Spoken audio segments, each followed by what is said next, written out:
While the American auto industry was going bigger and bolder in the 50s, the Nash Metropolitan went smaller and simpler. Hi there, Rick DeBrule with another chapter in the automotive evolution. And while I'm usually at the Martin Auto Museum in Phoenix, this month I'm at the California Auto Museum in Sacramento. They have more than 130 cars that cover a lot of automotive history, like this 1960 Nash Metropolitan. You know, this is the final generation of a car that was initially introduced for 1953. The Metropolitan was designed by Nash, an American car company, but it was assembled in the UK by the Austin Motor Company, a division of the British Motor Corporation. Now, why would they do that, you ask? Well, money, of course. You know, putting this brand new, tiny car into production in the United States would have cost about $20 million. But Austin could make it happen in the UK for about $2 million. I mean, after all, they were used to building small cars and they had plenty of parts available. Before I get into the full story, though, make sure you like and subscribe, and in the comments down below, let me know what I got right and, of course, what I got wrong. There's always something I get wrong. And let me know if your family ever had one of these, or was this just something that you saw that quirky guy or gal in the neighborhood drive around in? Now, back to our story. In the late 1940s, Nash was convinced that Americans were ready for something new. While all the other automakers were building full-size cars for the parents of the baby boom and their families, Nash thought there was room for something smaller and less expensive. They started with a concept car called the NXI, which stood for Nash Experimental International.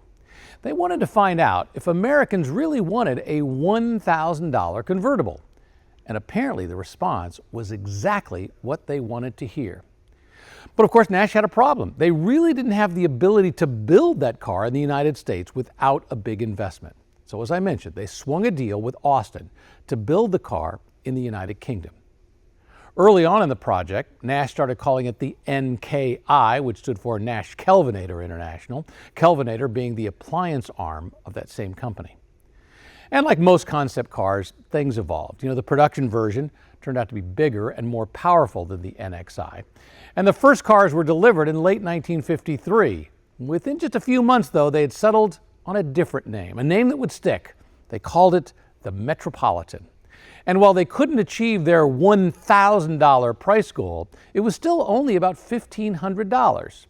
And Nash quickly started advertising that this was more than just a cheap car. In fact, they did a 24-hour test and averaged 61 miles an hour, and they were able to get 41 miles per gallon. Now, I should mention that just as this car was arriving in showrooms in 1954, Nash was merging with Hudson to create a company called American Motors. And in fact, for a brief time, you could actually buy a Hudson Metropolitan. Basically, it was a Nash, just with a different name. While most of the Nashes and the Hudsons were dumped within a few years in favor of the new compact AMC Rambler, the Metropolitan was the lone survivor. And while it may not have been the very first subcompact ever built, it essentially established the concept of a major American company building a subcompact. And while it wasn't a sports car, they did market it as a sporty car, and they even bragged about its occasional successes on the track. More often, though, they advertised it as a housewife's car, or a second car, or a car that was just easy to park. Let's walk around and take a look at the styling on our 1960 Nash Metropolitan, and we have to start with this spectacular hood ornament. It's a tiny car, but the hood ornament is massive. This beautiful reclining lady sitting on top, this great aviation-inspired element right here. I mean, that's really big considering the size of the car.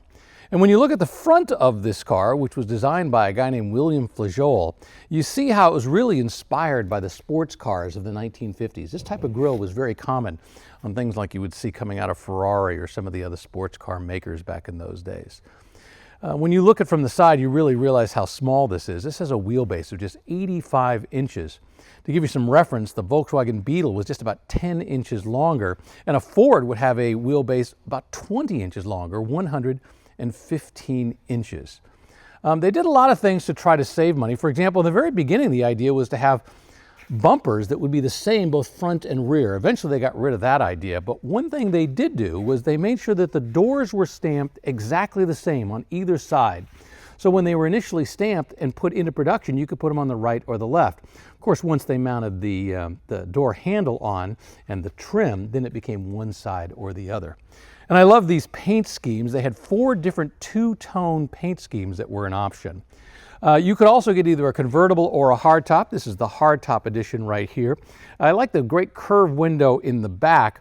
I will point out, though, that they use a flat one-piece windshield in the front. Remember, by the late 1950s, a lot of the cars had gone to curved windshields, but they didn't do this here, once again, in an effort to save as much money as they possibly could. The trunk itself, this didn't come along until 1959. 1959, that's when they had the ability for you to get into the back of the car. Up until that point, you had to do it by climbing in through the back seat. And of course, having a Continental kit on the back just gave you the ability to have even more room and more space in that trunk. So once again, marketed as a second car, you know, no excess bulk or useless weight was one of their lines, styling that would stay in fashion forever. The Nash Metropolitan, designed to be that second car that was sporty. Back in the 1950s, of course, we remember that cars had to change every year. I mean, after all, that was the big goal of the manufacturers. You'd buy a car one year, and then the next year, they would come out with a slightly different model. They'd improve the interior, make changes to the exterior. The goal was planned obsolescence. They wanted you to think that your 1 or 2 year car was just so outdated. You had to get the latest model. But that is a memo that the folks at Nash, AMC, whatever you want to call it at that point, apparently never got, or at the very least never read, because during the run of this car, it pretty much stayed almost exactly the same, both on the outside and on the inside. This dash in particular, from the very first Nash Metropolitan that was built, I think all the way up to the end, it looked almost exactly the same. Just simple painted. Of course, they didn't have padded dashes back then. This big, huge speedometer right here, right over the center of it.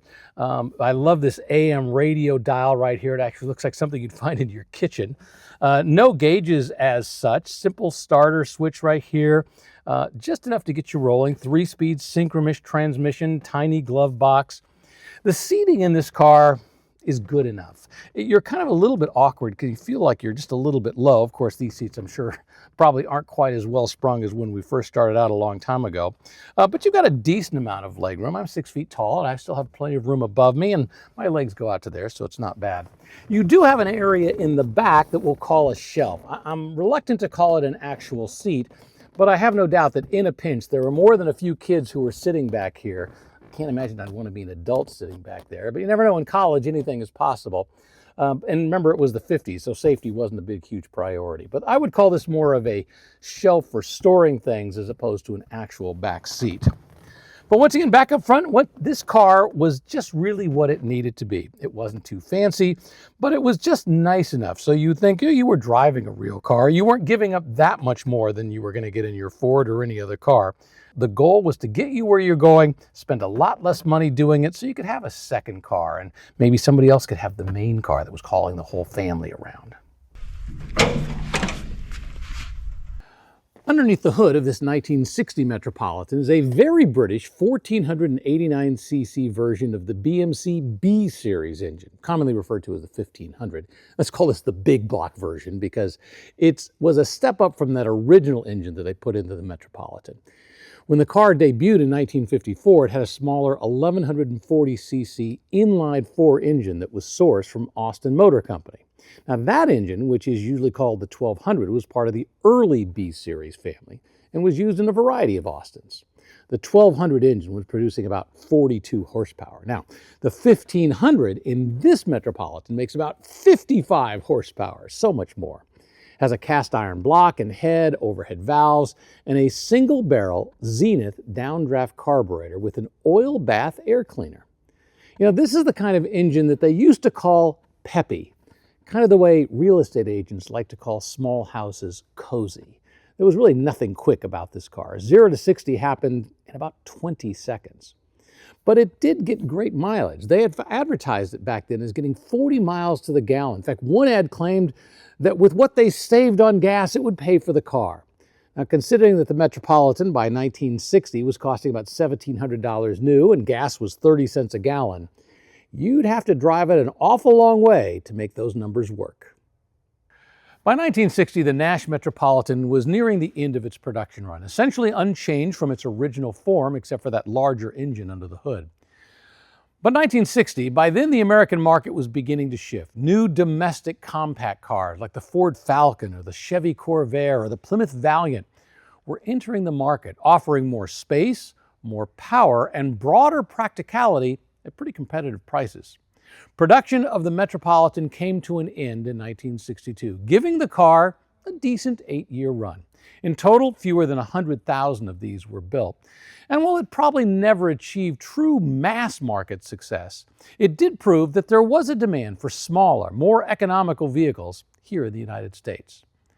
And today, well, the Metropolitan is remembered less for its performance and more for its personality. You know, its compact size, its rounded styling, and of course this great two-tone paint job that's made it very recognizable and a very collectible classic.